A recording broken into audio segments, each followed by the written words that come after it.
सत श्री अकाल जी। पंजाबी खबरों के इस बुलेटिन में तुहाडा स्वागत है। मैं हरप्रीत सिंह गिल। एक नज़र मारते हैं हुण तक दी खास सुर्खियां ते।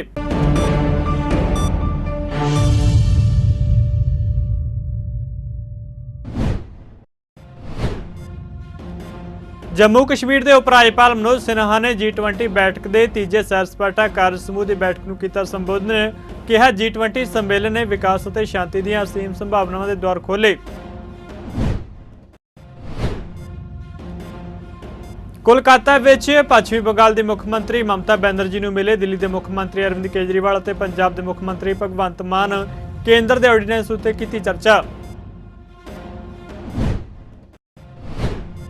पंजाब के मुख्यमंत्री भगवंत मान ने जरूरी एमरजेंसी सेवावां समयबद्ध ढंग नाल पहुंचाउण लई 98 ERVs नूं विखाई हरी झंडी। भगवंत मान ने पंजाब पुलिस नूं विग्यानक लीहां उत्ते आधुनिक बनाउण अते अपग्रेड करन दी वचनबद्धता दोहराई।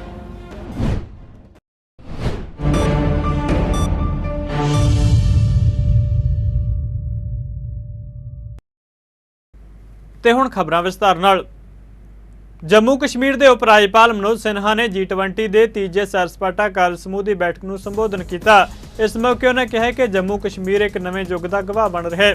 G20 सम्मेलन ने विकास और शांति दी असीम संभावनावां के द्वार खोल दिते ने। सिन्हा ने सभा को संबोधन करदे कहा कि प्रधानमंत्री नरेंद्र मोदी की अगवाई में जम्मू कश्मीर एक नवे युग का गवाह बन रहा है। सिन्हा ने अगे कहा कि प्रधानमंत्री नरेंद्र मोदी ने जनता को मजबूत बनाने वाले विकास प्रोजेक्टों ते केंद्र शासित प्रदेश के प्रभावी प्रशासन जरिए अतवादी ईकोसिस्टम को वख कर दिता है जो सरहद पारों समर्थन नाल वधिया सी। हुण इत्थों तक कि विदेशी निवेश भी जम्मू कश्मीर विच आ रहे ने। लोग बेहतर समय वाल उत्सुकता नाल वेख रहे हैं। उपराज्यपाल ने जम्मू कश्मीर के बदलाव से चानना पाउंदे कहा कि जमीनी लोकतंत्र मजबूत होया, नवे उद्योग आ रहे हैं, खेती का तेजी नाल विकास साडे पिंडां नूं खुशहाल बना रहा है।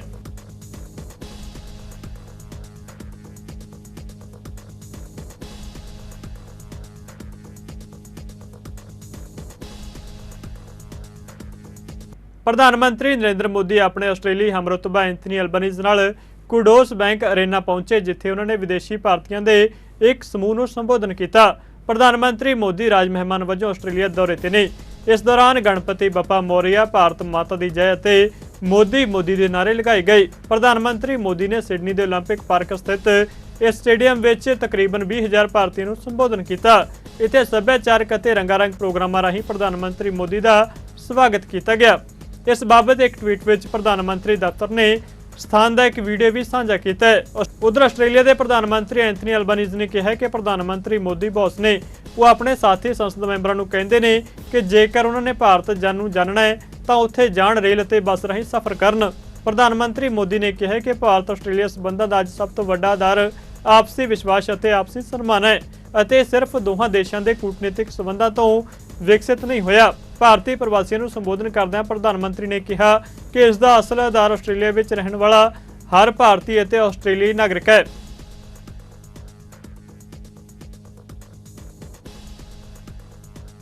दिल्ली के मुख्यमंत्री अरविंद केजरीवाल ने केंद्र सरकार के ऑर्डीनेंस को लेकर पश्चिमी बंगाल के मुख्यमंत्री ममता बैनर्जी नाल मुलाकात की है। इस दौरान पंजाब के मुख्यमंत्री भगवंत मान, दिल्ली सरकार में कैबिनेट मंत्री आतिशी, संसद मैंबर संजय सिंह और राघव चड्ढा मौजूद रहे। मीटिंग तो बाद आम आदमी पार्टी के कौमी कन्वीनर अरविंद केजरीवाल ने कहा कि जिथे भाजपा की सरकार नहीं होंदी उत्थे राज्यपाल राही शासन चलाया जाता है। केजरीवाल ने दावा किया कि साडी सरकार नूं काम नहीं करन दिता जा रहा। अजिही स्थिति में इस हंकारी सरकार नूं हटाउणा जरूरी हो गया। उत्थे ही TMC प्रधान ममता बैनर्जी ने कहा कि पार्टी केंद्र वालों दिल्ली सरकार खिलाफ लिआंदे गए ऑर्डीनेंस का विरोध करेगी।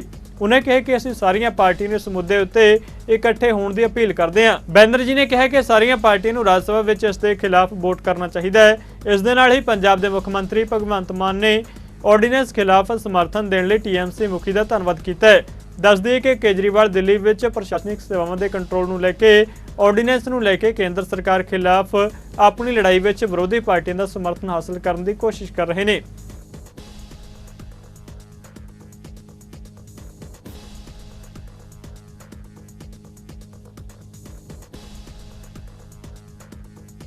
जो सुप्रीम कोर्ट वर्डिक्ट देने का बाद भी जो ऑर्डिनेंस लेके आया सेंट्रल गवर्नमेंट दिल्ली गवर्नमेंट के खिलाफ नहीं, हमारा पार्टी के लिए मैं सब पार्टी को अपील करेंगे कि अगर हॉट पार्टी और नेक्स्ट साथ में ऑपोजिशन हो सकता है, दिस इज द मौका है, तो एक बहुत बड़ा मैसेज जाएगा जिसके लिए कि हम बीजेपी को राज्यसभा में हरा सकते हैं, तो ऑर्डिनेंस भी जा सकता है। एक बीजेपी को हराने के लिए 24 से पहले एक बहुत मौका मिल गया। हमारा पार्टी से हम डिसाइड किया है हम एक ऑर्डिनेंस को विरोध करेंगे और हम सुप्रीम कोर्ट का पास हम इसको जस्टिस मांगेंगे। आज कलकत्ता मेरा इसलिए आना हुआ क्योंकि आप सब लोग जानते हैं जब हमारी 2015 में सरकार बनी थी पहली बार दिल्ली में, जैसे ही हमारी सरकार बनी इन लोगों ने नोटिफिकेशन, केंद्र सरकार ने नोटिफिकेशन पास करके, एक नोटिफिकेशन, सिंपल नोटिफिकेशन पास करके दिल्ली की चुनी हुई सरकार की सारी पावर्स छीन ली कि हम किसी ऑफिसर की ट्रांसफर पोस्टिंग नहीं कर सकते, अगर कोई ऑफिसर गलत काम करे तो हम उसकी डिसिप्लिनरी प्रोसीडिंग नहीं कर सकते, ये सारी पावर हमसे छीन ली। 8 साल तक दिल्ली के लोगों ने संघर्ष किया, हम सुप्रीम कोर्ट गए। 8 साल के संघर्ष के बाद सुप्रीम कोर्ट ने हमारे पक्ष में ऑर्डर किया, दिल्ली की जनता जीत गई। लेकिन जैसे ही ऑर्डर आया सुप्रीम कोर्ट का, 1 हफ्ते के बाद इन्होंने ऑर्डिनेंस लाके जो सुप्रीम कोर्ट का ऑर्डर था उसको उन्होंने पलट दिया, और उस दिन पलटा जिस दिन सुप्रीम कोर्ट वेकेशन पे जा रहा था। इसका मतलब इनके दिल में काला था, इन्हें पता था कि अगर सुप्रीम कोर्ट होता तो अगले दिन उसके ऊपर स्टे लग जाता, तो इनका ऑर्डिनेंस गलत है। इन लोगों ने जिस तरह से डेमोक्रेसी का मजाक बना दिया है, जहां भी 3 तरीके से ये चुनी हुई सरकारों को तंग कर रहे हैं। एक, पहली चीज कि जहां पे बीजेपी की सरकार नहीं बनती वहां ये एमएलए खरीद के सरकार गिरा देते हैं उस पार्टी की और अपनी बीजेपी की सरकार बना लेते हैं। दूसरा, जहां बीजेपी की सरकार नहीं बनती वहां ये ईडी और सीबीआई को इस्तेमाल करके दूसरी पार्टी के एमएलए को डराते हैं, धमकाते हैं, उनको तोड़ लेते हैं और उनकी सरकार गिरा के बीजेपी की सरकार बना लेते हैं। तीसरा, जहां बीजेपी की सरकार नहीं बनती वहां कानून का गलत इस्तेमाल करके गवर्नर के जरिए ऑर्डिनेंस पास करके ये तरह तरह से उस नॉन बीजेपी गवर्नमेंट को काम ही नहीं करने देते। हमने वेस्ट बंगाल में भी देखा गवर्नर कैसे तंग कर रहे हैं, हमने वहां भी देखा, पंजाब में भी देख रहे हैं, पूरे तमिलनाडु में देख रहे हैं, तेलंगाना में देख रहे हैं किस तरह से गवर्नर तंग कर रहे हैं। और अब दिल्ली के अंदर इन्होंने जो किया वो तो बिल्कुल ही जनतंत्र के खिलाफ है। एक तरह से ये बोल रहे हैं कि हम सुप्रीम कोर्ट को भी नहीं मानते, तो ये इनको बहुत ज्यादा अहंकार हो गया है, और अहंकार जब हो जाता है आदमी को तो फिर वो बहुत स्वार्थी हो जाता है, फिर वो देश के बारे में नहीं सोचता। तो मैं समझता हूँ कि आने वाले समय में देश की जनता को ये देख के अब इस अहंकारी सरकार को हटाना चाहिए। तो एक तो मैं दीदी का शुक्रिया अदा करना चाहता हूँ कि राज्यसभा के अंदर इन्होंने कहा कि हम सपोर्ट करेंगे, और मैं समझता हूँ कि अगर राज्यसभा में ये बिल गिर जाता है तो ये एक तरह से सेमीफाइनल हो जाएगा 2024 का। मैं ये कहना चाहता हूँ आपके सामने, अगर 30-31 गवर्नर और एक प्रधानमंत्री ने देश चलाना है तो करोड़ों अरबों रुपया चुनाव पे क्यों खर्च रहे हैं? 30-31 गवर्नर और एक प्रधानमंत्री चला लें मुल्क को, देश को। फिर लोकतंत्र का अभी बाहर जाके, विदेशों में जाके लोकतंत्र का बहुत ढिढोरा पीटते हैं कि देश सबसे बड़ा biggest democracy in the world, लेकिन जब यहाँ आते हैं तो जाके देखते हैं कि किसी को काम नहीं करने देते।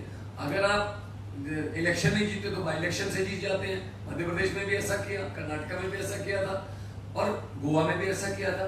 दिल्ली में मतलब एलजी मीन्स गवर्नमेंट, ऐसा इस लेवल तक की वर्डिंग जो है लोकसभा में पास करवाई है, एलजी मीन्स गवर्नमेंट। तो फिर आप इलेक्शन जो होती है, जो करोड़ों लोग इलेक्शन में जो लाइनों में लग के अपने पसंदीदा एमएलए, विधायक और मुख्यमंत्री को चुनते हैं, तो वो उनके लिए, वो किसके लिए वोटिंग कर रहे हैं? तो ये मजाक बना रखा है डेमोक्रेसी का।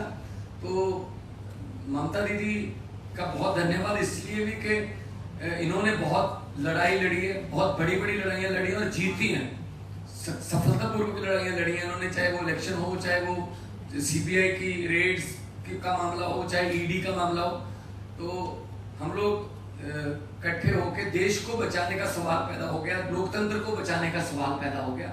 जो ममता दीदी ने कहा कि इस ऑर्डिनेंस का विरोध करेंगे, डट के विरोध करेंगे राज्यसभा में, उससे हमारा हौसला बढ़ा है, और हम चाहते हैं कि जो सारे जहां से अच्छा हिंदुस्तान हमारा, वो वाला नारा जो है वो देखने में भी, ग्राउंड में भी देखने को मिले। ਦਿੱਲੀ ਦੇ ਮੁੱਖ ਮੰਤਰੀ ਅਰਵਿੰਦ ਕੇਜਰੀਵਾਲ ਨੇ ਦਿੱਲੀ ਦੇ ਸਾਬਕਾ ਉਪ ਮੁੱਖ ਮੰਤਰੀ ਮਨੀਸ਼ ਸਿਸੋਦੀਆ ਦੀ ਅਦਾਲਤ ਵਿੱਚ ਪੇਸ਼ੀ ਦੌਰਾਨ ਹੋਈ ਬਦਸਲੂਕੀ ਉੱਤੇ ਸਵਾਲ ਚੁੱਕੇ ਨੇ। ਉਹਨਾਂ ਕਿਹਾ ਕਿ ਕੀ ਅਜਿਹਾ ਕਰਨ ਲਈ ਉੱਪਰੋਂ ਕਿਹਾ ਗਿਆ, ਹਾਲਾਂਕਿ ਪੁਲਿਸ ਨੇ ਬਦਸਲੂਕੀ ਦੀ ਗੱਲ ਨੂੰ ਮਾੜਾ ਪ੍ਰਚਾਰ ਦੱਸਿਆ। ਕੇਜਰੀਵਾਲ ਨੇ ਟਵੀਟ ਕਰਕੇ ਕਿਹਾ ਕਿ ਪੁਲਿਸ ਨੂੰ ਇਸ ਤਰ੍ਹਾਂ ਮਨੀਸ਼ ਸਿਸੋਦੀਆ ਨਾਲ ਬਦਸਲੂਕੀ ਕਰਨ ਦਾ ਕੀ ਅਧਿਕਾਰ ਹੈ? ਕੀ ਪੁਲਿਸ ਨੂੰ ਅਜਿਹਾ ਕਰਨ ਲਈ ਉੱਪਰੋਂ ਕਿਹਾ ਗਿਆ? ਕਿ ਪੁਲਿਸ ਨੂੰ ਅਜਿਹਾ ਕਰਨ ਲਈ ਪ੍ਰਧਾਨ ਮੰਤਰੀ ਨਰਿੰਦਰ ਮੋਦੀ ਨੇ ਕਿਹਾ ਹੈ? ਦਿੱਲੀ ਪੁਲਿਸ ਨੂੰ ਇਸ ਅਧਿਕਾਰੀ ਨੂੰ ਤੁਰੰਤ ਮੁਅੱਤਲ ਕਰਨਾ ਚਾਹੀਦਾ ਹੈ।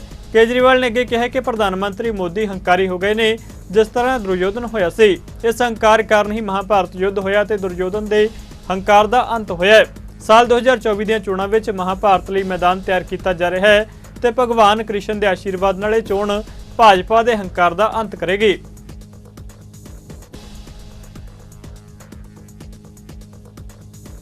ਅਪਰਾਧ ਨਾਲ ਨਜਿੱਠਣ ਲਈ ਪੰਜਾਬ ਪੁਲਿਸ ਨੂੰ ਵਧੇਰੇ ਪ੍ਰਭਾਵੀ, ਤੁਰੰਤ ਅਤੇ ਜਵਾਬਦੇਹ ਬਣਾਉਣ ਦੇ ਮੰਤਵ ਨਾਲ ਪੰਜਾਬ ਦੇ ਮੁੱਖ ਮੰਤਰੀ ਭਗਵੰਤ ਮਾਨ ਨੇ ਅੱਜ 98 ਐਮਰਜੈਂਸੀ ਰਿਸਪਾਂਸ ਵਹੀਕਲਜ਼ ERVs ਦੇ ਫਲੀਟ ਨੂੰ ਹਰੀ ਝੰਡੀ ਵਿਖਾ ਕੇ ਰਵਾਨਾ ਕੀਤਾ ਤਾਂ ਜੋ ਮੁਸ਼ਕਲਾਂ ਵਿੱਚ ਫਸੇ ਵਿਅਕਤੀਆਂ ਨੂੰ ਲੋੜੀਂਦੀਆਂ ਐਮਰਜੈਂਸੀ ਸੇਵਾਵਾਂ, ਐਮਰਜੈਂਸੀ ਰਿਸਪਾਂਸ ਸਪੋਰਟ ਸਿਸਟਮ ਜਾਂ ਡਾਇਲ 112 ਉੱਤੇ ਕਾਲ ਪ੍ਰਾਪਤ ਕਰਨ ਤੋਂ ਬਾਅਦ ਸਮਾਂਬੱਧ ਢੰਗ ਨਾਲ ਮੁਹੱਈਆ ਕੀਤੀਆਂ ਜਾ ਸਕਣ। ਮੁੱਖ ਮੰਤਰੀ ਨੇ ERVs ਨੂੰ ਹਰੀ ਝੰਡੀ ਵਿਖਾ ਕੇ ਰਵਾਨਾ ਕਰਨ ਤੋਂ ਬਾਅਦ ਪੱਤਰਕਾਰਾਂ ਨਾਲ ਗੱਲ ਵੀ ਕੀਤੀ। ਇਸ ਮੌਕੇ ਉਹਨਾਂ ਕਿਹਾ ਕਿ ਇਸ ਨੂੰ ਕਿਸੇ ਵੀ ਤਰ੍ਹਾਂ ਦੇ ਐਮਰਜੈਂਸੀ ਹਾਲਾਤ ਵਿੱਚ ਲੋਕਾਂ ਦੀ ਮਦਦ ਲਈ ਇਤਿਹਾਸਿਕ ਪਹਿਲਕਦਮੀ ਕਰਾਰ ਦਿੱਤਾ ਜਾ ਸਕਦਾ ਹੈ। ਉਹਨਾਂ ਕਿਹਾ ਕਿ ਮੋਬਾਈਲ ਡਾਟਾ ਟਰਮੀਨਲਜ਼ ਅਤੇ ਗਲੋਬਲ ਪੋਜੀਸ਼ਨਿੰਗ ਸਿਸਟਮ ਨਾਲ ਲੈਸ ERVs ਕਿਸੇ ਵੀ ਅਪਰਾਧਿਕ ਘਟਨਾ ਦੇ ਮੌਕੇ ਤੁਰੰਤ ਮੌਕੇ ਤੇ ਪਹੁੰਚਣਗੇ ਅਤੇ ਸੂਬੇ ਦੇ ਸਾਰੇ 28 ਪੁਲਿਸ ਜ਼ਿਲ੍ਹਿਆਂ ਦੇ ਥਾਣਿਆਂ ਅਧੀਨ ਤਾਇਨਾਤ ਕੀਤੇ ਜਾਣਗੇ। ਭਗਵੰਤ ਮਾਨ ਨੇ ERVs ਦੀ ਸ਼ੁਰੂਆਤ ਨੂੰ ਲੋਕਾਂ ਦੀ ਸਹੂਲਤ ਲਈ ਪੁਲਿਸ ਦੇ ਆਧੁਨਿਕੀਕਰਨ ਵੱਲ ਵੱਡਾ ਕਦਮ ਕਰਾਰ ਦਿੱਤਾ। ਪੰਜਾਬ ਪੁਲਿਸ ਜਿਹੜੀ ਹੈ ਉਹਨੂੰ ਅਪਡੇਟ ਕਰਨਾ, ਸਮੇਂ ਦੀ ਹਾਨੀ ਬਣਾਉਣਾ, ਕਿਉਂਕਿ ਅੱਜ ਕੱਲ੍ਹ ਟੈਕਨੋਲੋਜੀ ਦਾ ਜ਼ਮਾਨਾ ਹੈ। ਪੁਰਾਣੇ ਯੰਤਰ ਜਿਹੜੇ ਨੇ ਉਹ ਉਨੇ ਕਾਰਗਰ ਸਾਬਤ ਨਹੀਂ ਹੁੰਦੇ। ਸੋ ਅਸੀਂ ਬਜਟ ਜਾਰੀ ਕੀਤਾ ਫੋਰਸਿਸ ਲਈ, ਕਿਉਂਕਿ ਜੇ ਸਾਹਮਣੇ ਕੋਈ ਦੁਸ਼ਮਣ ਹੈ ਉਹਦੇ ਕੋਲੇ ਜਿਹੜੀ ਟੈਕਨੋਲੋਜੀ ਹੈ, ਚਾਹੇ ਉਹ ਰਾਈਫਲ ਦੇ ਰੂਪ 'ਚ ਹੋਵੇ, ਚਾਹੇ ਉਹ ਕੋਈ ਧਮਾਕਾ ਖੇਸ ਸਮੱਗਰੀ ਜਾਂ ਕੋਈ ਹੋਰ ਉਹਦੇ ਕੋਲੇ ਕੋਈ ਉਪਕਰਨ ਹੋਵੇ, ਉਹਦਾ ਜਵਾਬ ਫਿਰ ਉਸ ਤੋਂ ਲੇਟੈਸਟ ਤੇ ਉਸ ਤੋਂ ਵਧੀਆ ਉਪਕਰਨ ਨਾਲ ਦਿੱਤਾ ਜਾ ਸਕਦਾ। ਤਾਂ ਅੱਜ ਪੰਜਾਬ ਪੁਲਿਸ ਦੇ ਮੈਂ ਕਹੂੰਗਾ ਬੇੜੇ ਦੇ ਵਿੱਚ 98 ਐਮਰਜੈਂਸੀ ਰਿਸਪੌਂਸ ਵਹੀਕਲ ਜਿਹੜੇ ਨੇ ਉਹ ਸ਼ਾਮਲ ਹੋਏ ਨੇ।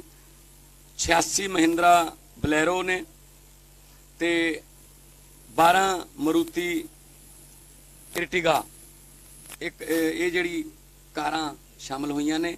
ਛੋਟੀਆਂ ਗਲੀਆਂ 'ਚ ਮਰੂਤੀ ਇਰਟਿਗਾ ਤੇ ਵੈਸੇ ਤੁਹਾਡੇ ਸਾਹਮਣੇ ਫਲੈਗ ਆਫ ਹੋਇਆ ਤਾਂ ਬਲੈਰੋ ਦੀਆਂ ਜਿਹੜੀਆਂ ਮਜ਼ਬੂਤ ਗੱਡੀਆਂ ਨੇ ਉਹ ਪੁਲਿਸ ਦੇ ਬੇੜੇ 'ਚ ਆਈਆਂ ਨੇ।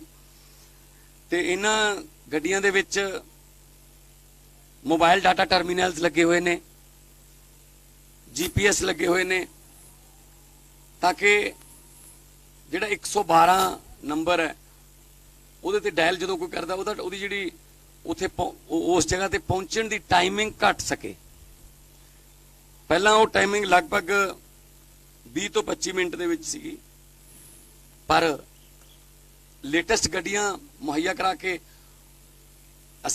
ਮੈਂ ਪਹਿਲਾਂ ਵੀ ਦੱਸਿਆ ਸੀਗਾ, ਜਿਸ ਦਿਨ ਇੱਕ ਫੋਰੈਂਸਿਕ ਦੇ ਅਧਿਕਾਰੀ ਜਿਹੜੇ ਉਹਨਾਂ ਨੂੰ ਨਿਯੁਕਤੀ ਪੱਤਰ ਦਿੱਤੇ ਸੀਗੇ ਕਿ ਗੂਗਲ, ਜਦੋਂ ਅਸੀਂ ਇਨਵੈਸਟ ਪੰਜਾਬ ਵਾਸਤੇ ਵਪਾਰੀਆਂ ਨੂੰ ਮਿਲਣ ਗਏ ਸੀ ਤਾਂ ਮੁੰਬਈ ਦੇ ਵਿੱਚ ਗੂਗਲ ਨਾਲ ਵੀ ਮੀਟਿੰਗ ਹੋਈ ਸੀ। ਗੂਗਲ ਇਸ ਗੱਲ ਲਈ ਤਿਆਰ ਹੈ ਕਿ ਅਸੀਂ ਬਿਲਕੁਲ ਅਪਡੇਟ ਕਰ ਦਾਂਗੇ। ਮਾਡਰਨਾਈਜੇਸ਼ਨ ਆਫ ਪੁਲਿਸ ਜਿਹੜੀ ਹੈ ਉਹ ਗੂਗਲ ਵਾਲੇ ਤਿਆਰ ਨੇ। ਅਸੀਂ ਆਉਣ ਵਾਲੇ ਦਿਨਾਂ ਦੇ ਵਿੱਚ ਉਹਨਾਂ ਨੂੰ ਇੱਥੇ ਬੁਲਾ ਕੇ ਉਹਨਾਂ ਦੀ ਪੁਲਿਸ ਦੇ ਸਾਰੇ ਅਧਿਕਾਰੀਆਂ ਨਾਲ, ਸਾਈਬਰ ਕ੍ਰਾਈਮ ਵਾਲਿਆਂ ਨਾਲ, ਸਾਰਿਆਂ ਨਾਲ ਮੁਲਾਕਾਤ ਕਰਾ ਕੇ ਅਸੀਂ ਦੇਸ਼ ਦੀ ਸਭ ਤੋਂ ਅਪਡੇਟਡ ਔਰ ਦੇਸ਼ ਦੀ ਸਭ ਤੋਂ ਸਮੇਂ ਦੀ ਹਾਨੀ ਪੁਲਿਸ ਜਿਹੜੀ ਹੈ ਪੰਜਾਬ ਪੁਲਿਸ ਨੂੰ ਬਣਾਉਣਾ ਚਾਹੁੰਦੇ ਹਾਂ।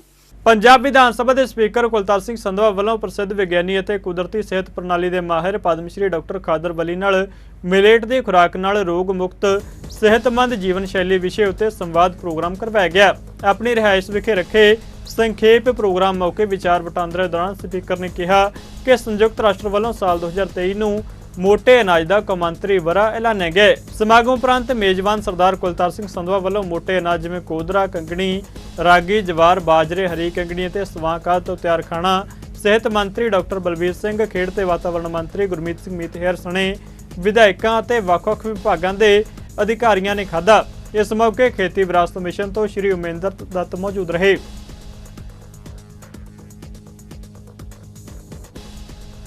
दिल्ली सिख गुरुद्वारा प्रबंधक कमेटी ने 5वें पातशाह श्री गुरु अर्जन देव जी का शहीदी दिहाड़ा पूर्ण श्रद्धा ते सत्कार नाल मनाया। इस मौके कमेटी अधीन वख-वख गुरुद्वारा साहिबान विच गुरमत समागम करवाए गए।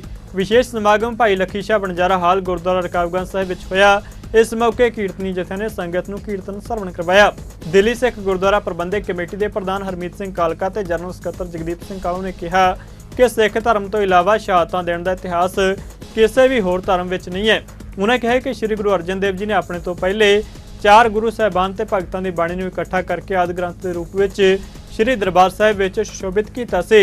दस दें कि समागम विच स्टेज सकत्तर की भूमिका धर्म प्रचार कमेटी के चेयरमैन जसप्रीत सिंह करमसर ने निभाई। इस मौके मीत प्रधान आत्मा सिंह लुबाणा, मैंबर गुरदेव सिंह, हरजीत सिंह पापा, अमरजीत सिंह पिंकी, परमजीत सिंह झंडोक, कुलविंदर सिंह समेत होर प्रमुख शख्सियतां हाज़र सन। प्रोग्राम गुरुद्वारा रकाबगंज साहब लखी शाह बंजारा हाल दे विच कीता जा रहा है। वड्डी गिनती दे विच इत्थे संगत पहुंची है और गुरु महाराज जी उस शहादत नूं अपना अकीदा भेंट कर रही है जिन्हें सिੱਖੀ ਦੇ ਵਿੱਚ एक नवा जज्बा पैदा किया, गुरु के भाणे नूं मनण की गल की है और जिस तरीके दे नाल गुरु अर्जन देव महाराज जी ने अपनी शहादत नूं एक मिसाल बनाया दुनिया के विच और अज सिख कौम दे विच लगातार उन्हां दी शहादत तो बाद शहीदी दी एक लड़ी मैं समझदा हुई है। ये सारी जिहड़ी शक्ति सी गुरु अर्जन देव महाराज जी वल्लों मिली है। जिस तरीके दे नाल गुरु ग्रंथ साहब महाराज जी का प्रकाश करके आदि ग्रंथ का प्रकाश करके ਜਿਹੜਾ ਹਰਮੰਦਰ ਸਾਹਿਬ ਦੇ ਵਿੱਚ ਸਿੱਖਾਂ ਨੂੰ ਸਿੱਖੀ ਪ੍ਰਫੁੱਲਿਤ ਕਰਨ ਵਿੱਚ ਕੇਂਦਰ ਬਣਾਇਆ ਗੁਰੂ ਹਰਮੰਦਰ ਸਾਹਿਬ ਨੂੰ ਮਹਾਰਾਜ ਦੇ ਉਹਨਾਂ ਕੰਮਾਂ ਕਰਕੇ ਅੱਜ ਸਿੱਖੀ ਪ੍ਰਫੁੱਲਿਤ ਹੋ ਰਹੀ ਹੈ ਔਰ ਸਿੱਖੀ ਚੜ੍ਹਦੀ ਕਲਾ ਦੇ ਵਿੱਚ ਹੈ। ਸੋ ਅੱਜ ਉਹਨਾਂ ਦੀ ਸ਼ਹਾਦਤ ਨੂੰ ਮੈਂ ਸ਼ਤ ਨਮਨ ਕਰਦਾ। ਸ਼ਹੀਦਾਂ ਦੇ ਸਰਤਾਜ, ਸ਼ਾਂਤੀ ਦੇ ਪੁੰਜ, ਬਾਣੀ ਦੇ ਬੋਹਿਤ, ਪੰਚਮ ਪਾਤਸ਼ਾਹ ਧੰਨ ਧੰਨ ਸਾਹਿਬ ਸ੍ਰੀ ਗੁਰੂ ਅਰਜਨ ਦੇਵ ਮਹਾਰਾਜ ਜੀ ਦਾ ਸ਼ਹੀਦੀ ਦਿਹਾੜਾ ਅੱਜ ਸੰਸਾਰ ਭਰ ਦੇ ਵਿੱਚ बड़े ही प्यार सत्कार और श्रद्धा के नाल मनाया जा रहा है। दिल्ली सिख गुरुद्वारा प्रबंधक कमेटी वालों विशेष तौर के उत्ते गुरुद्वारा रकाबगंज साहब भाई लखी शाह बंजारा हाल दे विच ये बड़ी धूमधाम के नाल श्रद्धा के नाल इत्थे सतगुरू दा शहीदी दिहाड़ा मनाया जा रहा है।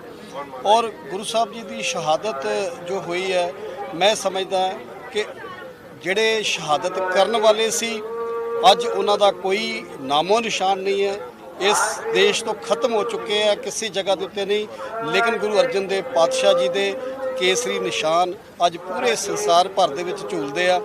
अज असी ये समझते हैं कि सच के उत्ते पैरा देंदे हुए गुरु साहब ने शहादत दी है। जुल्म के अगे झूठ के अगे चुके नहीं। उही कारण सी कि आने वाले समय दे विच जिन्नियां शहादतां होईयां उन्होंने भी सच के उत्ते पैरा दिता। श्री गुरु अर्जन देव जी पातशाह का शहीदी दिहाड़ा जो बड़ियां संगतां बड़ी निमरता भावना कृतज्ञता के नाल मना रही ने। पंजवें पातशाह ने सिखां नूं बहुत वड्डी एक दात दी, एक सिद्धांत दिता सी कि तत्ती तवी ते गुरु पातशाह बैठे चौंकड़ा ला के ते तत्ती तवी ते बह के आप किद्दां ठंडे रहना। ये बहुत वड्डा सिद्धांत समझण वाली गल है। कई तो ये कमेंट करते सी जे गुरु साहब तत्ती तवी ते बैठे सी ते ठंडी क्यों नहीं कर दी। ये ठंडी करने ये जादूगरां दे काम हुंदे ने। असली करामात वो सी गुरु साहब तत्ती तवी ते बैठे आप किद्दां ठंडे रहना, ये सानूं दस्सिआ। जे तुहाडे ते तशद्दद हुंदा होवे, जे तुसीं किसी औखे वेले बिखड़े पैंडिਆਂ ਦੇ ਵਿੱਚ फस जाओ तो ठंडे किवें रहना, वो ठंडा रहना नाम दे नाल। गुरु साहब आप कह रहे हैं कल ताती ठंडा हरनाओ, ये तत्तियां हवावां वाला कलयुग है। इस दे विच हरि दा नाम ठंडा। सगल उद्यम मैं उद्यम भला हर का नाम जपो जी सदा। इस सारिਆਂ उद्यमां नालों मेन उद्यम है जो ਆਪਾਂ रोज़ाना की जिंदगी ਦੇ ਵਿੱਚ उद्यम करते हैं अपने कारोबारां वास्ते, अपने घरां ਨੂੰ ਚਲਾਉਣ ਵਾਸਤੇ, ਬੱਚਿਆਂ ਨੂੰ ਪਾਲਣ ਵਾਸਤੇ। ਜਿਹੜੇ ਆਪਾਂ ਜਿੰਨੇ ਵੀ ਦਿਨਚਰਿਆ ਦੀ ਜ਼ਿੰਦਗੀ ਦੇ ਵਿੱਚ ਆਪਾਂ ਉद्यम ਕਰਦੇ ਹਾਂ, ਸਾਰਿਆਂ ਨਾਲੋਂ ਵੱਡਾ ਉद्यम ਹੈ ਹਰੀ ਦਾ ਨਾਮ ਜਪਣਾ। ਗੁਰੂ ਸਾਹਿਬ ਕਹਿ ਰਹੇ ਨੇ ਇਹ ਸ਼ਹਾਦਤਾਂ ਦੇ ਦਿਹਾੜੇ ਮਨਾਏ ਤਾਂ ਸਫਲ ਨੇ ਜੇ ਆਪਾਂ ਉਸ ਨਾਮ ਨੂੰ ਆਪਣੇ ਹਿਰਦੇ ਵਿੱਚ ਵਸਾ ਲੈਂਦੇ ਹਾਂ। ਸੋ ਆਪਾਂ ਗੁਰੂ ਸਾਹਿਬ ਕਿਰਪਾ ਕਰਨ ਸਾਡੇ ਹਿਰਦਿਆਂ ਦੇ ਵਿੱਚ ਉਹ ਸੱਚਾ ਨਾਮ ਵਸ ਜਾਵੇ। ਹਿੰਦ ਦੀ ਚਾਦਰ ਸ਼੍ਰੀ ਗੁਰੂ ਅਰਜਨ ਦੇਵ ਜੀ ਦਾ ਸ਼ਹੀਦੀ ਗੁਰਪੁਰਬ ਗੁਰਦੁਆਰਾ ਮਹੱਲਾ ਕਰਤਾਰਪੁਰਾ ਕਹੂਟਾ ਨਾਭਾ ਵਿਖੇ ਬੜੀ ਸ਼ਰਧਾ ਤੇ ਭਾਵਨਾ ਦੇ ਨਾਲ ਮਨਾਇਆ ਗਿਆ। ਇਸ ਦੌਰਾਨ ਸ਼੍ਰੀ ਅਖੰਡ ਪਾਠ ਸਾਹਿਬ ਜੀ ਦੇ ਭੋਗ ਪਾਏ ਗਏ ਉਪਰੰਤ ਰਾਗੀ ਸਿੰਘਾਂ ਵੱਲੋਂ ਗੁਰਬਾਣੀ ਕੀਰਤਨ ਕੀਤਾ ਗਿਆ। ਸ਼੍ਰੀ ਗੁਰੂ ਗ੍ਰੰਥ ਸਾਹਿਬ ਜੀ ਦੀ ਛਤਰ ਛਾਇਆ ਹੇਠ ਪੰਜ ਪਿਆਰਿਆਂ ਦੀ ਅਗਵਾਈ ਵਿੱਚ ਨਗਰ ਕੀਰਤਨ ਸਜਾਇਆ ਗਿਆ। नगर कीर्तन की आरंभता हैड ग्रंथी भाई हिम्मत सिंह जी वालों अरदास उपरंत की गई। इस मौके हैड ग्रंथी भाई हिम्मत सिंह वालों श्री गुरु ग्रंथ साहिब जी का पावन स्वरूप आदब सत्कार ते श्रद्धा भावना नाल ਫੁੱਲਾਂ ਨਾਲ ਸਜੀ ਪਾਲਕੀ ਵਿੱਚ ਸ਼ੋਭਿਤ ਕੀਤਾ ਗਿਆ। ਬੋਲੇ ਸੋ ਨਿਹਾਲ ਦੇ ਜੈਕਾਰਾਂ ਨਾਲ ਨਗਰ ਕੀਰਤਨ 5 ਪਿਆਰਿਆਂ ਤੇ 5 ਨਿਸ਼ਾਨਚੀ ਸਿੰਘਾਂ ਦੀ ਅਗਵਾਈ ਵਿੱਚ ਗੁਰਦੁਆਰਾ ਮੁਹੱਲਾ ਕਰਤਾਰਪੁਰਾ ਕਹੂਟਾ ਨਾਭਾ ਤੋਂ ਬਾਜ਼ਾਰ ਲਈ ਰਵਾਨਾ ਹੋਇਆ। ਇਸ ਮੌਕੇ ਰਾਜਨੀਤਿਕ ਸ਼ਖਸੀਅਤਾਂ ਤੋਂ ਇਲਾਵਾ ਸ਼ਹਿਰ ਦੀਆਂ ਸਿੰਘ ਸਭਾਵਾਂ, ਸੁਸਾਇਟੀਆਂ ਅਤੇ ਵੱਖ-ਵੱਖ ਜਥੇਬੰਦੀਆਂ ਦੇ ਨੁਮਾਇੰਦਿਆਂ ਨੇ ਸ਼ਿਰਕਤ ਕੀਤੀ। ਨਗਰ ਕੀਰਤਨ ਦੌਰਾਨ ਗੱਤਕਾ ਪਾਰਟੀਆਂ ਨੇ ਗੱਤਕੇ ਦੇ ਜੋਹਰ ਵਿਖਾਏ। ਉੱਥੇ ਹੀ ਪਾਲਕੀ ਅੱਗੇ ਝਾੜੂ ਬਰਦਾਰ ਬਣ ਕੇ ਸੇਵਾ ਕਰ ਰਹੀਆਂ ਸੰਗਤਾਂ ਖਿੱਚ ਦਾ ਕੇਂਦਰ ਬਣੀਆਂ ਰਹੀਆਂ ਅਤੇ ਸਿੱਖ ਜਥੇਬੰਦੀਆਂ ਤੋਂ ਇਲਾਵਾ ਸ਼ਬਦੀ ਜਥਿਆਂ, ਬੈਂਡ ਪਾਰਟੀਆਂ, ਸਕੂਲੀ ਬੱਚਿਆਂ ਨੇ ਨਗਰ ਕੀਰਤਨ ਨੂੰ ਵਿਲੱਖਣ ਰੰਗ ਪ੍ਰਦਾਨ ਕੀਤਾ। ਇਸ ਮੌਕੇ ਪ੍ਰਧਾਨ ਇੰਦਰਜੀਤ ਸਿੰਘ ਅਤੇ ਸਾਬਕਾ ਪ੍ਰਧਾਨ ਅਮਰਜੀਤ ਸਿੰਘ ਨੇ ਸੰਗਤਾਂ ਨੂੰ ਸ੍ਰੀ ਗੁਰੂ ਅਰਜਨ ਦੇਵ ਜੀ ਦੇ ਜੀਵਨ, ਇਤਿਹਾਸ ਅਤੇ ਵਿਚਾਰਧਾਰਾ ਨਾਲ ਜੁੜ ਕੇ ਗੁਰਮਤਿ ਦੇ ਫਲਸਫੇ ਨੂੰ ਅਪਣਾਉਣ ਦੀ ਅਪੀਲ ਕੀਤੀ ਹੈ। ਇਸ ਮੌਕੇ ਵਰਿੰਦਰ ਸਿੰਘ, ਮਾਸਟਰ ਗੁਰਪ੍ਰੀਤ ਸਿੰਘ, ਹਰਪ੍ਰੀਤ ਸਿੰਘ, ਗਗਨਦੀਪ ਸਿੰਘ ਪੀਟਰ, ਗੁਰਦੁਆਰਾ ਸ਼ਹੀਦ ਬਾਬਾ ਦੀਪ ਸਿੰਘ ਜੀ ਦੇ ਮੁੱਖ ਸੇਵਾਦਾਰ ਅਮਨਦੀਪ ਸਿੰਘ ਲਵਲੀ, ਕਾਕਾ ਕਰਤਾਰਪੁਰੀਆ, ਮਨਜੋਤ ਸਿੰਘ ਮਨੂ, ਮਨਜੋਤ ਸਿੰਘ ਸਹਿਜ ਤੇ ਹੋਰ ਸੰਗਤਾਂ ਹਾਜ਼ਰ ਸਨ। ਸਾਹਿਬ ਸ੍ਰੀ ਗੁਰੂ ਅਰਜਨ ਦੇਵ ਜੀ ਦਾ ਸ਼ਹੀਦੀ ਗੁਰਪੁਰਬ ਬੜੀ ਧੂਮਧਾਮ ਅਤੇ ਸ਼ਰਧਾ ਦੇ ਨਾਲ ਨਗਰ ਨਿਵਾਸੀਆਂ ਵੱਲੋਂ ਮਨਾਇਆ ਜਾ ਰਿਹਾ ਹੈ, ਜਿਸ ਦੇ ਵਿੱਚ ਸਾਹਿਬ ਸ੍ਰੀ ਅਖੰਡ ਪਾਠ ਸਾਹਿਬ ਜੀ ਦੇ ਭੋਗ ਪੈਣ ਉਪਰੰਤ ਰਾਗੀ ਜਥਿਆਂ ਵੱਲੋਂ ਕੀਰਤਨ ਕੀਤਾ ਗਿਆ ਅਤੇ ਉਪਰੰਤ ਨਗਰ ਕੀਰਤਨ ਆਰੰਭ ਹੋਇਆ ਹੈ, ਜੋ ਕਿ ਸ਼ਹਿਰ ਦੇ ਸਾਰੇ ਬਾਜ਼ਾਰਾਂ ਵਿੱਚ ਘੁੰਮਦਾ ਹੋਇਆ ਰਾਤ 9 ਵਜੇ ਗੁਰਦੁਆਰਾ ਸਾਹਿਬ ਵਿਖੇ ਸਮਾਪਤ ਹੋਵੇਗਾ। ਸੰਗਤਾਂ ਦਾ ਬਹੁਤ ਸਹਿਯੋਗ ਹੈ ਅਤੇ ਠਾਠਾ ਮਾਰਦਾ ਇਕੱਠ, ਸੰਗਤਾਂ ਦਾ ਉਤਸ਼ਾਹ ਬਹੁਤ ਜ਼ਿਆਦਾ ਹੈ। ਗਰਮੀ ਬਹੁਤ ਜ਼ਿਆਦਾ ਹੈ, ਲੇਕਿਨ ਸੰਗਤਾਂ ਦਾ ਉਤਸ਼ਾਹ ਵੀ ਬਹੁਤ ਜ਼ਿਆਦਾ ਹੈ, ਜੋ ਕਿ ਨਗਰ ਕੀਰਤਨ ਦੇ ਵਿੱਚ ਉਤਸ਼ਾਹ ਦੇ ਨਾਲ ਆਪਣਾ ਅਲੱਗ-ਅਲੱਗ ਸੰਸਥਾਵਾਂ, ਜਥੇਬੰਦੀਆਂ ਨਗਰ ਕੀਰਤਨ ਦੇ ਵਿੱਚ ਸ਼ਾਮਲ ਹੋਈਆਂ। ਸਿੱਖ ਕੌਮ ਦੇ 5ਵੇਂ ਪਾਤਸ਼ਾਹ ਸ਼ਾਂਤੀ ਦੇ ਪੁੰਜ ਸ਼ਹੀਦਾਂ ਦੇ ਸਰਤਾਜ ਧੰਨ ਧੰਨ ਸਾਹਿਬ ਸ੍ਰੀ ਗੁਰੂ ਅਰਜਨ ਦੇਵ ਮਹਾਰਾਜ ਦਾ ਸ਼ਹੀਦੀ ਪੁਰਬ ਅੱਜ ਇਤਿਹਾਸਿਕ ਨਗਰੀ ਨਾਭਾ ਵਿਖੇ ਬੜੀ ਸ਼ਰਧਾ ਭਾਵਨਾ ਨਾਲ ਮਨਾਇਆ ਜਾ ਰਿਹਾ। ਕੜਾਕੇ ਦੀ ਧੁੱਪ ਹੋਣ ਦੇ ਬਾਵਜੂਦ ਸੰਗਤਾਂ ਦਾ ਅਥਾਹ ਗੁਰੂ ਸਾਹਿਬ ਪ੍ਰਤੀ ਪਿਆਰ ਹੈ ਜਿਹੜਾ ਉਹ ਨਹੀਂ ਟੁੱਟਿਆ। ਵੱਡੀ ਗਿਣਤੀ ਵਿੱਚ ਸੰਗਤਾਂ ਗੁਰੂ ਘਰ ਵਿੱਚ ਨਤਮਸਤਕ ਹੋਈਆਂ ਨੇ।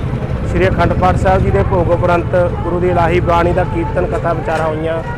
ਗੁਰੂ ਦੇ ਲੰਗਰ ਟੁੱਟ ਵਰਤਾਏ ਗਏ। ਉਪਰੰਤ ਨਗਰ ਕੀਰਤਨ ਸਾਹਿਬ ਸ੍ਰੀ ਗੁਰੂ ਗ੍ਰੰਥ ਸਾਹਿਬ ਮਹਾਰਾਜ ਦੀ ਯੋਗ ਅਗਵਾਈ ਹੇਠ ਕੱਢਿਆ ਗਿਆ ਔਰ ਥਾਂ ਥਾਂ ਤੇ ਵੱਡਾ ਸਵਾਗਤ ਹੈ ਜਿਹੜਾ ਨਗਰ ਕੀਰਤਨ ਦਾ ਸੰਗਤਾਂ ਵੱਲੋਂ ਕੀਤਾ ਜਾ ਰਿਹਾ ਹੈ। ਅਲੱਗ-ਅਲੱਗ ਪਦਾਰਥਾਂ ਦੇ ਲੰਗਰ ਚੱਲ ਰਹੇ ਨੇ।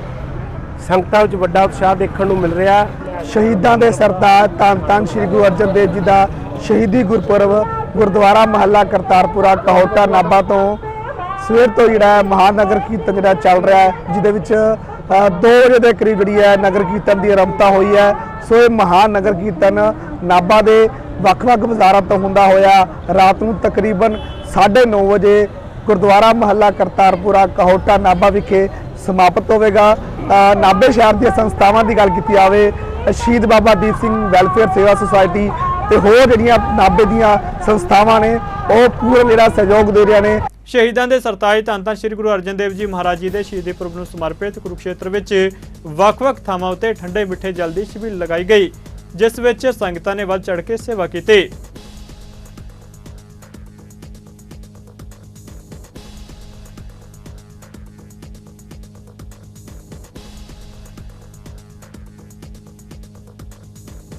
ਦਿੱਲੀ ਸਿੱਖ ਗੁਰਦੁਆਰਾ ਪ੍ਰਬੰਧਕ ਕਮੇਟੀ ਦੇ ਪ੍ਰਧਾਨ ਹਰਮੀਤ ਸਿੰਘ ਕਾਲਕਾ ਤੇ ਜਨਰਲ ਸਕੱਤਰ ਜਗਦੀਪ ਸਿੰਘ ਕਾਲੋਂ ਨੇ ਦੱਸਿਆ ਕਿ ਦਿੱਲੀ ਯੂਨੀਵਰਸਿਟੀ ਅਧੀਨ ਆਉਂਦੇ ਕਾਲਜਾਂ ਵਿੱਚ ਦਾਖਲੇ ਵਾਸਤੇ ਘੱਟ ਗਿਣਤੀ ਵਰਗ ਦੇ ਵਿਦਿਆਰਥੀਆਂ ਲਈ ਘੱਟ ਗਿਣਤੀ ਸਰਟੀਫਿਕੇਟ ਸਿਰਫ ਦਿੱਲੀ ਸਿੱਖ ਗੁਰਦੁਆਰਾ ਪ੍ਰਬੰਧਕ ਕਮੇਟੀ ਹੀ ਜਾਰੀ ਕਰੇਗੀ ਅਤੇ ਹੋਰ ਕੋਈ ਸੰਸਥਾ ਇਹ ਸਰਟੀਫਿਕੇਟ ਜਾਰੀ ਨਹੀਂ ਕਰੇਗੀ। ਸਰਦਾਰ ਕਾਲਕਾ ਤੇ ਕਾਲੋਂ ਨੇ ਦੱਸਿਆ ਕਿ ਦਿੱਲੀ ਘੱਟ ਗਿਣਤੀ ਕਮਿਸ਼ਨ ਨੇ ਕੁਝ ਸਮਾਂ ਪਹਿਲਾਂ ਇੱਕ ਹੁਕਮ ਜਾਰੀ ਕੀਤਾ ਸੀ ਕਿ ਘੱਟ ਗਿਣਤੀ ਸਰਟੀਫਿਕੇਟ ਦਿੱਲੀ ਸਿੱਖ ਗੁਰਦੁਆਰਾ ਪ੍ਰਬੰਧਕ ਕਮੇਟੀ ਤੋਂ ਇਲਾਵਾ ਵੱਖ-ਵੱਖ ਸੰਸਥਾਵਾਂ ਤੇ ਅਧਿਕਾਰੀ ਜਾਰੀ ਕਰਨਗੇ। ਇਹਨਾਂ ਹੁਕਮਾਂ ਉੱਤੇ ਕੌਮੀ ਘੱਟ ਗਿਣਤੀ ਕਮਿਸ਼ਨ ਨੇ ਹੁਣ ਰੋਕ ਲਗਾ ਦਿੱਤੀ ਹੈ। ਉਹਨੇ ਕਿਹਾ ਕਿ ਹੁਣ ਪਹਿਲਾਂ ਵਾਲੀ ਵਿਵਸਥਾ ਬਹਾਲ ਕਰ ਦਿੱਤੀ ਗਈ ਹੈ।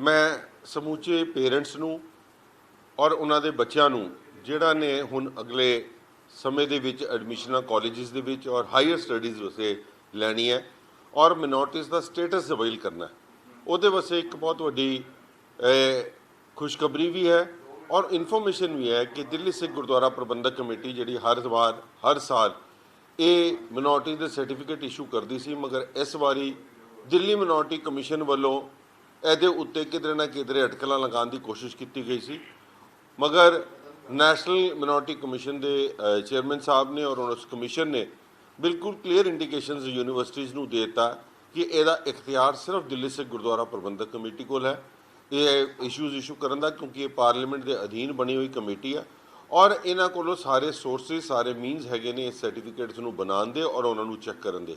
ਸੋ ਮੈਂ ਸੰਗਤਾਂ ਨੂੰ ਬੇਨਤੀ ਕਰਾਂਗਾ ਕਿ ਕੋਈ ਗੁੰਮਰਾਹ ਹੋਣ ਦੀ ਲੋੜ ਨਹੀਂ ਹੈ।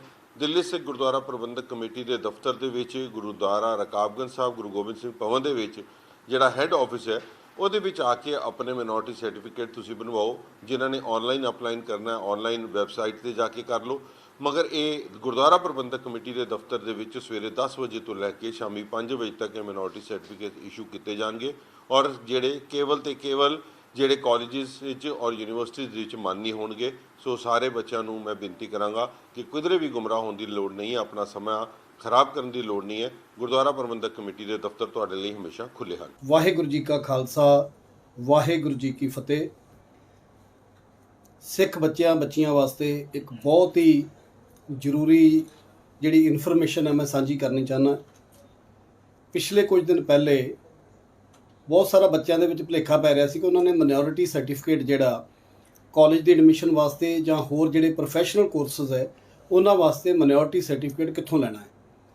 ਇਹ ਮੈਂ ਬਿਲਕੁਲ ਕਲੀਅਰ ਕਰ ਦੇਣਾ ਚਾਹੁੰਦਾ ਕਿ ਪਹਿਲੇ ਵੀ ਜਿਹੜੇ ਦਿੱਲੀ ਯੂਨੀਵਰਸਿਟੀ ਦੇ ਕਾਲਜਸ ਹੈ, ਜਿਹੜੇ ਸਾਡੇ ਸਿੱਖ ਮਾਈਨੋਰਿਟੀ ਦੇ ਇੰਜੀਨੀਅਰਿੰਗ ਕਾਲਜਸ ਹੈ ਜਾਂ ਹੋਰ ਕਾਲਜਸ ਹੈ, ਉਹਨਾਂ ਦੇ ਵਿੱਚ ਦਿੱਲੀ ਸਿੱਖ ਗੁਰਦੁਆਰਾ ਪ੍ਰਬੰਧਕ ਕਮੇਟੀ ਵੱਲੋਂ ਮਾਈਨੋਰਿਟੀ ਸਰਟੀਫਿਕੇਟ ਇਸ਼ੂ ਕੀਤਾ ਜਾਂਦਾ ਹੈ, ਉਹੀ ਵੈਲਿਡ ਹੁੰਦਾ ਹੈ।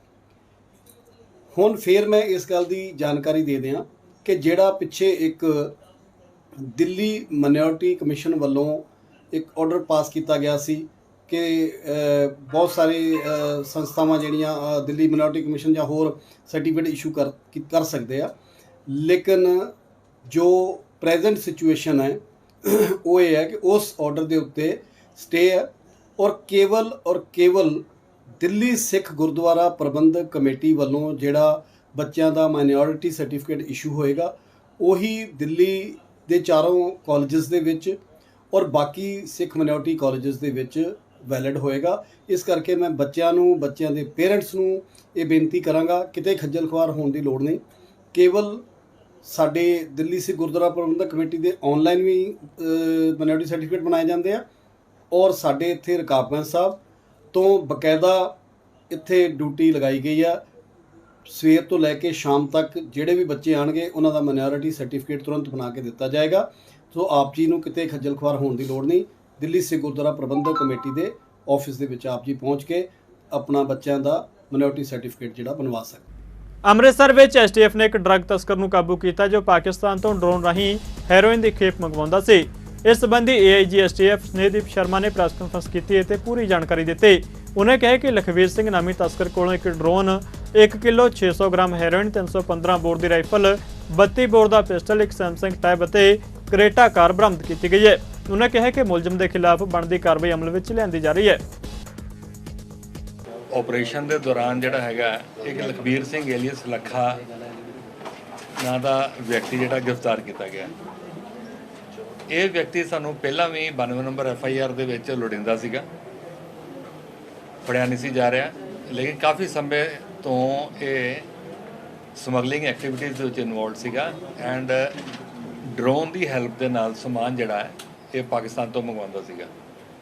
ਪਹਿਲਾਂ ਇਹਦੇ ਬਾਰੇ ਜੋ ਇਨਪੁਟਸ ਹਨ ਕਿ ਇਹ ਡਰੋਨ ਪਾਕਿਸਤਾਨ ਤੋਂ ਆਉਂਦਾ ਹੈ ਔਰ ਇਹ ਸਮਾਨ ਲੈ ਕੇ ਇੱਥੇ ਡਿਸਟ੍ਰੀਬਿਊਟ ਕਰਦਾ, ਲੇਕਿਨ ਇਸ ਮੁਕੱਦਮੇ ਦੀ ਹੁਣ ਤੱਕ ਦੀ ਤਫਤੀਸ਼ 'ਚ ਸਾਹਮਣੇ ਆਇਆ ਹੈ ਕਿ ਇਹ ਵਿਅਕਤੀ ਡਰੋਨ ਇੰਡੀਆ ਸਾਈਡ ਤੋਂ ਪਾਕਿਸਤਾਨ ਭੇਜਦਾ ਸੀਗਾ, ਉਹਦੇ ਵਿੱਚ ਸਮਾਨ ਲੋਡ ਕੀਤਾ ਜਾਂਦਾ ਸੀਗਾ ਔਰ ਵਾਪਸ ਇਹ ਰਿਟਰੀਵ ਕਰ ਲੈਂਦਾ ਸੀਗਾ। ਇਹ ਫਸਟ ਟਾਈਮ ਹੈ ਕਿ ਜਿਹੜਾ ਸਮਗਲਰ ਹੈ ਉਸੇ ਕੋਲੋਂ ਡਰੋਨ ਇੰਡੀਆ ਸਾਈਡ ਦੇ ਵਿੱਚ ਇੰਡੀਆ ਸਾਈਡ ਤੋਂ ਆਪਰੇਟ ਹੋ ਰਿਹਾ ਜਿਹੜਾ ਕਿ ਫੜਿਆ ਗਿਆ। ਸੈਕੰਡਲੀ ਇਸ ਕੇਸ ਦੇ ਜਿਹੜੀ ਹੁਣ ਰਿਕਵਰੀ ਇੱਕ ਤਾਂ China made drone 1 kilo 600 gram heroin ਜਿਹੜੀ ਇਹਨੇ ਡਰੋਨ ਰਸਤੇ ਲੈ ਕੇ ਆਇਆ ਸੀਗਾ ਉਹ ਮਿਲੀ ਹੈ। 2 ਵੈਪਨ ਹੈ, ਇੱਕ 32 ਬੋਰ ਦਾ ਪਿਸਟਲ ਹੈ ਔਰ ਇੱਕ 315 ਬੋਰ ਦੀ ਰਾਈਫਲ ਹੈ। ਇਹ ਲਾਇਸੈਂਸੀ ਰਾਈਫਲ ਹੈਗੀ ਹੈ, ਸ਼ਾਇਦ ਫਾਦਰ ਦੇ ਨਾਂ ਤੇ ਉਹ ਅਸੀਂ ਸਟੈਬਲਿਸ਼ ਕਰ ਰਹੇ ਹਾਂ। ਇਸੇ ਤਰ੍ਹਾਂ ਇੱਕ ਟੈਬ ਹੈ ਜਿਹੜਾ ਇਹ ਯੂਜ਼ ਕਰਦਾ ਸੀਗਾ ਸੈਮਸੰਗ ਦਾ, ਔਰ ਇੱਕ ਕਰੇਟਾ ਕਾਰ ਜਿਹੜੇ ਕਿ ਇਹ ਡਰੱਗਸ ਨੂੰ ਟਰਾਂਸਪੋਰਟ ਕਰਨ ਵਾਸਤੇ ਯੂਜ਼ ਕਰਦਾ ਸੀਗਾ। ਇਹ ਅਸੀਂ ਇਹਨਾਂ ਕੋਲ ਬਰਾਮਦ ਕੀਤੀਆਂ ਹੈਗੀਆਂ ਨੇ।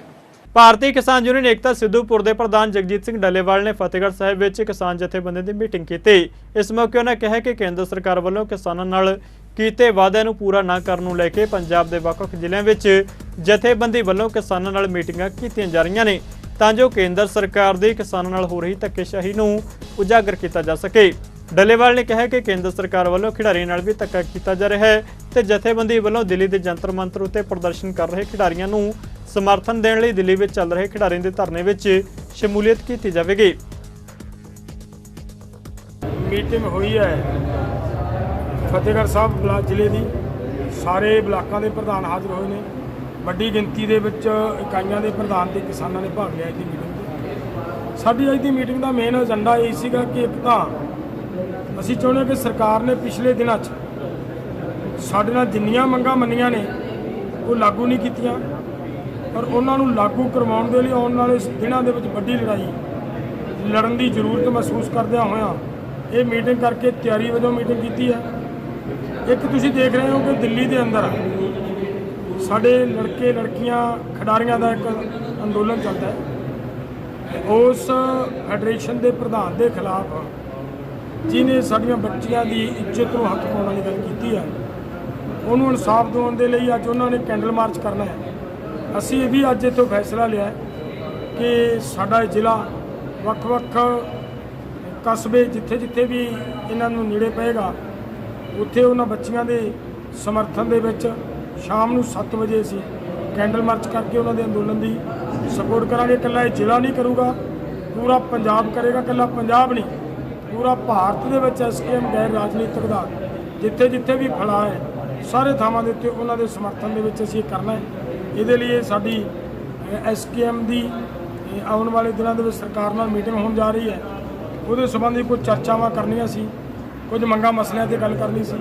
ਇਹ ਸਾਰੀ ਗੱਲਬਾਤ ਨੂੰ ਲੈ ਕੇ ਅਸੀਂ ਅੱਜ ਮੀਟਿੰਗ ਕੀਤੀ ਹੈ ਔਰ ਮੀਟਿੰਗ ਬੜੀ ਸਫਲਤਾਪੂਰਵਕ ਨੇਪਰੇ ਜਿਹੜੀ ਸਫਲ ਰਹੀ ਹੈ। ਸਮਰਾਲਾ ਵਿੱਚ ਫੂਡ ਸੇਫਟੀ ਅਫਸਰ ਚਰਨਜੀਤ ਸਿੰਘ ਦੀ ਅਗਵਾਈ ਵਿੱਚ ਫੂਡ ਸੇਫਟੀ ਸਿਕਿਉਰਿਟੀ ਵਿਭਾਗ ਦੀ ਟੀਮ ਨੇ ਕਰਿਆਨਾ ਅਤੇ ਹਲਵਾਈ ਅਤੇ ਖਾਣ ਪੀਣ ਦੇ ਸਮਾਨ ਦੀਆਂ ਦੁਕਾਨਾਂ ਦੀ ਅਚਨਚੇਤ ਚੈਕਿੰਗ ਕੀਤੀ ਅਤੇ ਮੌਕੇ ਤੇ ਹੀ ਸੈਂਪਲ ਲਏ, ਜਿਨ੍ਹਾਂ ਦੀ testing food testing van safety on wheels ਰਾਹੀਂ ਕਰਵਾਉਣ ਉਪਰੰਤ ਮੌਕੇ ਤੇ ਹੀ ਜਾਂਚ ਰਿਪੋਰਟ ਦਿੱਤੀ ਗਈ। ਇਸ ਮੌਕੇ ਚਰਨਜੀਤ ਸਿੰਘ ਨੇ ਕਿਹਾ ਕਿ ਫੂਡ ਸੇਫਟੀ ਵਿਭਾਗ ਦਾ ਉਦੇਸ਼ ਖਾਦ ਪਦਾਰਥਾਂ ਵਿੱਚ ਮਿਲਾਵਟ ਨੂੰ ਰੋਕਣਾ ਅਤੇ ਹਾਨੀਕਾਰਕ ਤੱਤਾਂ ਦੀ ਜਾਂਚ ਕਰਕੇ ਖਪਤਕਾਰਾਂ ਵਿੱਚ ਜਾਗਰੂਕਤਾ ਪੈਦਾ ਕਰਨਾ ਹੈ। ਸਰ, ਇਹ ਫੂਡ ਸੇਫਟੀ ਵੈਨ ਹੈ ਜਿਹੜੀ FSSAI ਦਿੱਲੀ ਵੱਲੋਂ ਮਤਲਬ ਚਲਾਈਆਂ ਗਈਆਂ ਨੇ ਪੰਜਾਬ 'ਚ ਪਿਛਲੇ ਕਾਫੀ ਲੰਬੇ ਸਮੇਂ ਤੋਂ ਚੱਲ ਰਹੀਆਂ ਨੇ ਤੇ ਸਰਕਾਰ ਇਹਦੇ ਤੇ ਕਾਫੀ ਪਬਲਿਕ ਲਈ ਮਤਲਬ ਅਵੇਅਰਨੈਸ, ਜਿਵੇਂ ਦੁਕਾਨਦਾਰਾਂ ਨੂੰ ਕੋਈ ਚੀਜ਼ਾਂ ਦਾ ਨਹੀਂ ਪਤਾ ਵੀ ਫੂਡ ਸੇਫਟੀ ਬਾਰੇ, ਉਹਨੂੰ ਮਤਲਬ ਮੌਕੇ 'ਤੇ ਤੁਰੰਤ ਰਿਜ਼ਲਟ ਦੀ ਰਿਪੋਰਟ ਦੇ ਕੇ ਜੋ ਪ੍ਰੋਡਕਟਸ ਨੇ ਉਹਨਾਂ ਦੇ ਉਹਨੂੰ ਚੈੱਕ ਕਰਨ ਦਾ ਇੱਕ ਮਤਲਬ ਬਣਾਇਆ ਸਿਸਟਮ ਨਵਾਂ ਵੀ ਮੌਕੇ 'ਤੇ ਰਿਪੋਰਟ ਦੇ ਕੇ ਚੈੱਕ ਕੀਤਾ ਜਾ ਸਕੇ ਤਾਂ ਕਿ ਜਿਹੜਾ ਡਰ ਹੈ ਜਾਂ ਜਿਹੜੀ ਉਹਨਾਂ ਦੀ ਨੌਲੇਜ ਦੀ ਕਮੀ ਹੈ ਉਹ ਪੂਰੀ ਕੀਤੀ ਜਾ ਸਕੇ। ਉਹਨਾਂ ਦੇ ਮਨ 'ਚ ਹੁੰਦਾ ਦੁਕਾਨਦਾਰ ਦੇ ਡਰ ਜਦੋਂ ਟੀਮ ਆਉਂਦੀ ਹੈ, ਬਟ ਸਾਡਾ ਵੀ ਕਨਸੈਪਟ ਇਹ ਹੈ ਵੀ ਉਹਨਾਂ ਨੂੰ ਅਸੀਂ ਅਵੇਅਰ ਕਰੀਏ ਤਾਂ ਕਿ ਉਹਨਾਂ ਦਾ ਡਰ ਖਤਮ ਹੋਵੇ। ਅਸੀਂ ਵੀ ਚਾਹੁੰਦੇ ਵੀ ਸਾਡੇ ਨਾਲ ਉਹ ਵੀ ਕੰਟਰੈਕਟ ਕਰਨਗੇ, ਮਿਲਣਗੇ, ਜੇ ਅਸੀਂ ਜਾ ਕੇ ਕੁਝ ਦੱਸਾਂਗੇ ਤਾਂ ਉਹਨਾਂ ਦਾ ਡਰ ਖਤਮ ਹੋਊਗਾ। ਜਦੋਂ ਅਸੀਂ ਕੋਈ ਪੈਕਡ ਸੈਂਪਲ ਲੈਂਦੇ ਹਾਂ ਤਾਂ ਉਹਦੇ ਤੇ ਮੈਨੂਫੈਕਚਰਰ ਐਡਰੈਸ ਲਿਖਿਆ ਹੁੰਦਾ ਤਾਂ ਅਸੀਂ ਉਹਨਾਂ ਦੀ ਅੱਗੇ ਕਾਰਵਾਈ ਕਾਨੂੰਨ ਦੀ, ਜੇ ਕੋਈ ਸੈਂਪਲ ਫੇਲ ਆਉਂਦਾ ਤਾਂ ਮੈਨੂਫੈਕਚਰਰ ਨੂੰ ਵੀ ਵਿੱਚ ਅਸੀਂ ਇਨਵੋਲਵ ਕਰਦੇ ਹਾਂ। ਮੇਨ ਸਵੀਟ ਸ਼ਾਪਸ ਨੇ, ਕਰਿਆਨਾ ਸ਼ਾਪਸ ਨੇ, ਉਹਨਾਂ ਦੀ ਚੈਕਿੰਗ ਕਰ ਰਹੇ ਹਾਂ। ਸਾਡੇ ਕੋਲੋਂ ਉੱਪਰੋਂ ਸ਼ਡਿਊਲ ਪੰਜਾਬ ਸਰਕਾਰ ਵੱਲੋਂ ਤੇ ਦਿੱਲੀ ਤੋਂ ਸ਼ਡਿਊਲ ਬਣਿਆ ਹੋਇਆ, ਜੋ ਸੈਂਪਲ ਲੈਣੇ ਨੇ ਅਸੀਂ ਮਤਲਬ ਜੋ ਬੈਨ ਚੱਲ ਰਹੀ ਹੈ ਇਹ ਵੀ ਸ਼ਡਿਊਲ ਮੁਤਾਬਕ ਚੱਲ ਰਹੀ ਹੈ।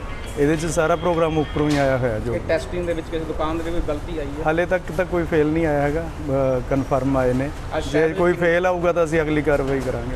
ਟਾਂਡਾ ਨੇੜਲੇ ਪਿੰਡ ਕੰਧਾਲਾ ਜੱਟਾਂ ਵਿੱਚ ਅੱਜ ਬਾਅਦ ਦੁਪਹਿਰ ਅਚਾਨਕ ਅੱਗ ਲੱਗ ਗਈ, ਜਿਸ ਕਾਰਨ ਦੋ ਪਰਿਵਾਰਾਂ ਦਾ ਕਾਫੀ ਨੁਕਸਾਨ ਹੋ ਗਿਆ। ਦੁਪਹਿਰ 12 ਵਜੇ ਦੇ ਕਰੀਬ ਮੁਹੰਮਦ ਆਲਮ ਅਤੇ ਅਲੀ ਦੇ ਡੇਰੇ ਨੇੜੇ ਪਰਾਲੀ ਦੇ ਢੇਰ ਨੂੰ ਅੱਗ ਲੱਗੀ। ਗੁੱਜਰ ਪਰਿਵਾਰਾਂ ਨੇ ਲੋਕਾਂ ਦੀ ਮਦਦ ਨਾਲ ਅੱਗ ਬੁਝਾਉਣ ਦੀ ਕੋਸ਼ਿਸ਼ ਕੀਤੀ ਪਰ ਉਹ ਕਾਮਯਾਬ ਨਹੀਂ ਹੋ ਸਕੇ।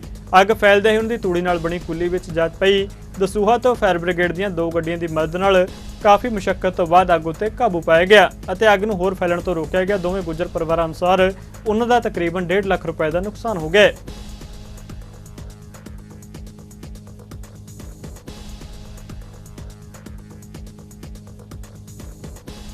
IPL 2023 ਦਾ ਪਹਿਲਾ ਕੁਆਲੀਫਾਇਰ ਮੈਚ ਅੱਜ ਗੁਜਰਾਤ ਤੇ ਚੇਨਈ ਦਰਮਿਆਨ ਚੇਨਈ ਦੇ MA ਚਿਦੰਬਰਮ ਸਟੇਡੀਅਮ ਵਿੱਚ ਖੇਡਿਆ ਜਾ ਰਿਹਾ ਹੈ।